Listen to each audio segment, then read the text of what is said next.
ஓம் முருகா போற்றி. ஓம் சரவண பவ.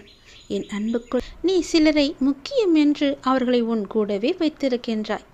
ஆனால் அவர்களால் தான் உனக்கு பெரிய காயமே ஏற்பட போகிறது என்பதை அறியாமல் சிலரை நீ முக்கியம் என நினைக்கும் வரையில்தான் அவர்களால் உன்னை காயப்படுத்த முடியும்.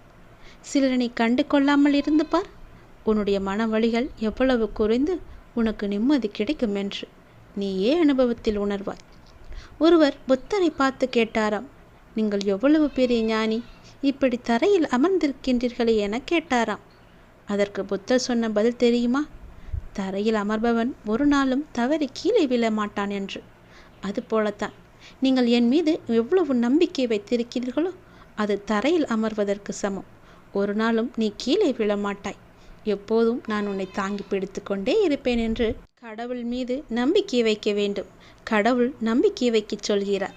உன்னை துரத்தி கொண்டிருக்கும் கடுமையான துயரத்திலிருந்து விடுபட முடியாமல் கடும் வேதனை அடைந்து அதை பகிர்ந்து கொள்ளக்கூட எவரும் இல்லையே என்று கலங்கி கொண்டிருந்த உன்னை நான் தேர்ந்தெடுத்து உனது துயர் துடைக்க உன்னை தேடி நீ இருக்கும் திசையை நோக்கி ஓடி வந்திருக்கின்றேன். நான் விரும்பாமல் எவரும் என்னை தேடி வர முடியாது. இழந்ததையெல்லாம் உனக்கு மீட்டு தரப்போகின்றேன். உனது முன்னோர்களும் உன்னை பெற்ற தெய்வங்களும் செய்த பூர்வ ஜென்ம பந்தமும் புண்ணியங்களும் என்ன தெரியுமா? நான் உனக்கு மானசீக குருவாக கிடைத்ததுதான்.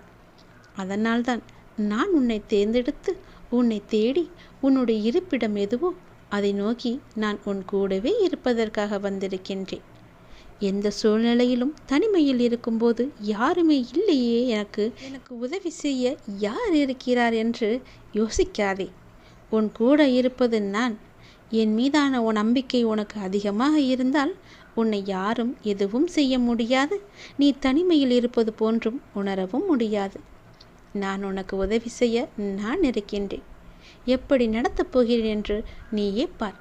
கண்ணீர் மலக எனது பாதங்களில் விழுந்து அழுது கொண்டிருக்கின்றாய். நீ காத்திரு, பொறுமையாக இரு. உனக்கு வேண்டியதை செய்ய நான் இருக்கும் பொழுது எதற்கும் நீ கலங்கக்கூடாது.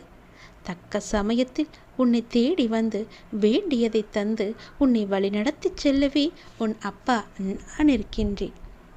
நீ விரும்பிய தோற்றத்தில் நான் உன் முன்னே தோன்றுவேன். உன்னை பாதுகாத்து வழிநடத்தி உயர்த்துவது என்னுடைய தலையாய கடமை. மீண்டும் உனது கைகள் ஓங்கப் போகிறது. நான் இருக்கும் இடத்தில் எவரையும் நெருங்க விட மாட்டேன்.